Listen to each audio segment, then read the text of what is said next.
আমি এটাকে একটা নিজের জীবনের একটা বড় অপরচুনিটি হিসেবে দেখছি।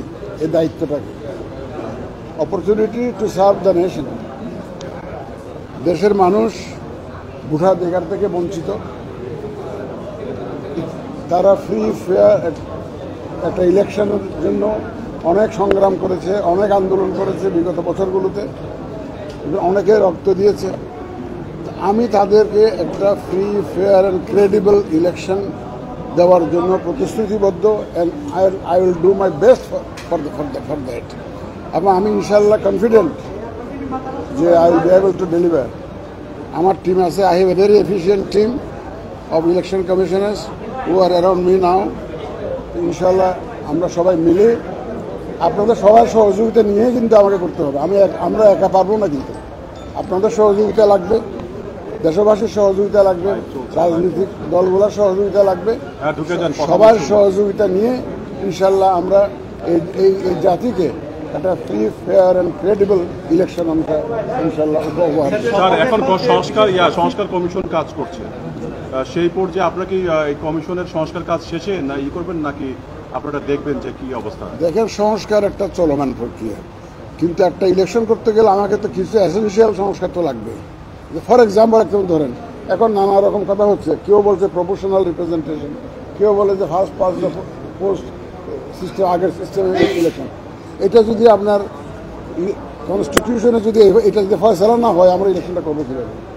এখন ইলেকশন করতে গেলে আমার যে ইয়াঙ্গার জেনারেশন যারা ভোট দেওয়ার জন্য মুখিয়ে আছে বছরের পর বছর, তো তাদেরকে আমার তো ভোটার লিস্টে আনতে হবে।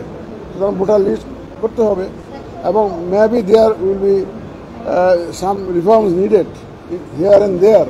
এখন কোথায় কোথায় রিফর্মস দরকার হবে, ইন্টারভেনশন দরকার হবে, সেটা তো আমরা রেডিলি পাবো ইনশাল্লাহ, যেহেতু একটা রিফর্মস কমিশন কাজ করছে ইলেকশন কমিশনকে রিফর্ম করার জন্য। তাদের পরামর্শ আসুক, আমরা দেখি যে কোনটা গ্রহণযোগ্য হয়। এটা যেগুলো গ্রহণযোগ্য হবে সেগুলো বাস্তবায়ন করতে হবে আমাদের। আর দেখেন, কনস্টিটিউশন অ্যামেন্ডমেন্ট রিফর্ম কমিশন কাজ করছে। They will also have lot of suggestions about the constitution. ভাই, কনস্টিটিউশন ঠিক না করে I am a product, my team is a product of the constitution. এই কনস্টিটিউশনটা যদি ঠিক না হয়, তাহলে আমাদের যাত্রা তো আমরা এলোপাথারি হয়ে যাবে। কনস্টিটিউশন রিফর্মস কমিশনটা কাজ করছে, সুতরাং এটাও শেষ হোক, সব সুপারিশগুলো আসুক। বেশি দিন তো নাই, ওনারা তো সরকার বলছে ডিসেম্বর পর্যন্ত টাইম দিয়েছে। ইটস নট ফার অ্যাওয়ে, অতি অল্প সময়। আপনারা আশ্বস্ত থাকুন, ইনশাল্লাহ আমাদের নিয়ত সহি, উই আর কনফিডেন্ট ইনশাল্লাহ we will be able to deliver.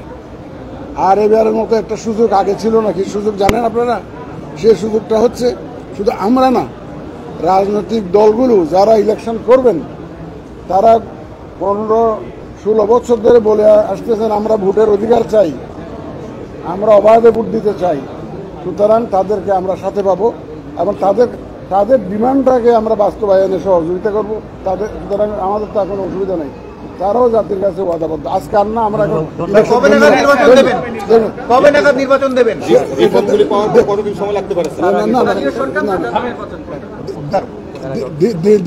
দিনক্ষণ দিয়ে তো এখন বলা যাবে না, দিনক্ষণ দিয়ে এটা এখন কিছু বলা যাবে না।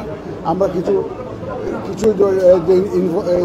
রিফর্ম যেগুলো দরকার আছে সেগুলো করে আগে আমি দায়িত্বটা নেই, এটা বুঝে নিই, কাজকর্মটা বুঝে নিই। আমাকে এটা বুঝতে তো দিবেন ভাই। প্রধান বিচারপতি কিছু বলেছিলেন না, উনি বলেছেন যে he will give full cooperation to the election commission.